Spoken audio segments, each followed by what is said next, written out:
And in the first year of Darius the Mede, I took my stand to support and protect him. Now then, I tell you the truth.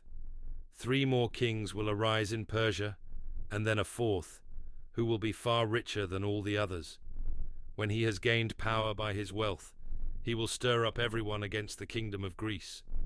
Then a mighty king will arise, who will rule with great power and do as he pleases.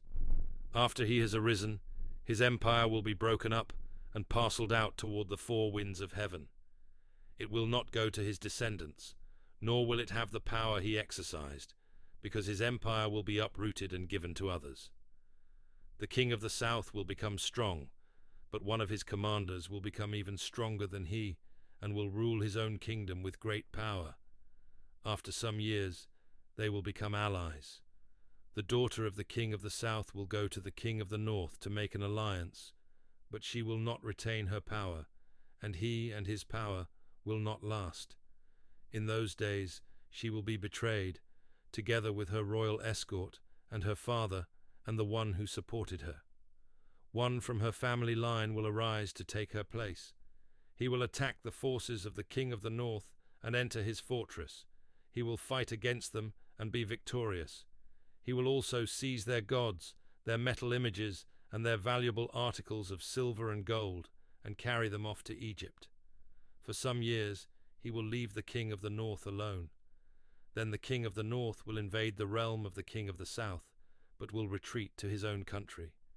His sons will prepare for war and assemble a great army, which will sweep on like an irresistible flood and carry the battle as far as his fortress. Then the king of the south will march out in a rage and fight against the king of the north, who will raise a large army, but it will be defeated. When the army is carried off, the king of the south will be filled with pride and will slaughter many, yet he will not remain triumphant. For the king of the north will muster another army, larger than the first, and after several years he will advance with a huge army fully equipped. In those times many will rise against the king of the south. Those who are violent among your own people will rebel in fulfillment of the vision, but without success. Then the king of the north will come and build up siege ramps and will capture a fortified city. The forces of the south will be powerless to resist. Even their best troops will not have the strength to stand. The invader will do as he pleases. No one will be able to stand against him. He will establish himself in the beautiful land and will have the power to destroy it. He will determine to come with the might of his entire kingdom and will make an alliance with the king of the south, and he will give him a daughter in marriage in order to overthrow the kingdom, but his plans will not succeed or help him. Then he will turn his attention to the coastlands and will take many of them, but a commander will put an end to his insolence and will turn his insolence back on him. After this, he will turn back toward the fortresses of his own country, but will stumble and fall, to be seen no more. His successor will send out a tax collector to maintain the royal splendor. In a few years, however, he will be destroyed, yet not in anger or in battle. He will be succeeded by a contemptible person who has not been given the honor of royalty. He will invade the kingdom when its people feel secure, and he will seize it through intrigue. Then an overwhelming army will be swept away before him.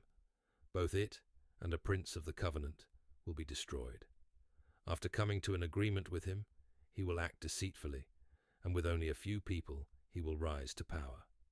When the richest provinces feel secure, he will invade them, and will achieve what neither his fathers nor his forefathers did. He will distribute plunder, loot, and wealth among his followers. He will plot the overthrow of fortresses, but only for a time. With a large army, he will stir up his strength and courage against the king of the south. The king of the south will wage war with a large and very powerful army, but he will not be able to stand because of the plots devised against him. Those who eat from the king's provisions will try to destroy him. His army will be swept away, and many will fall in battle. The 2 kings, with their hearts bent on evil, will sit at the same table and lie to each other, but to no avail, because an end will still come at the appointed time. The king of the north will return to his own country with great wealth, but his heart will be set against the Holy Covenant. He will take action against it and then return to his own country. At the appointed time he will invade the south again, but this time the outcome will not be as before.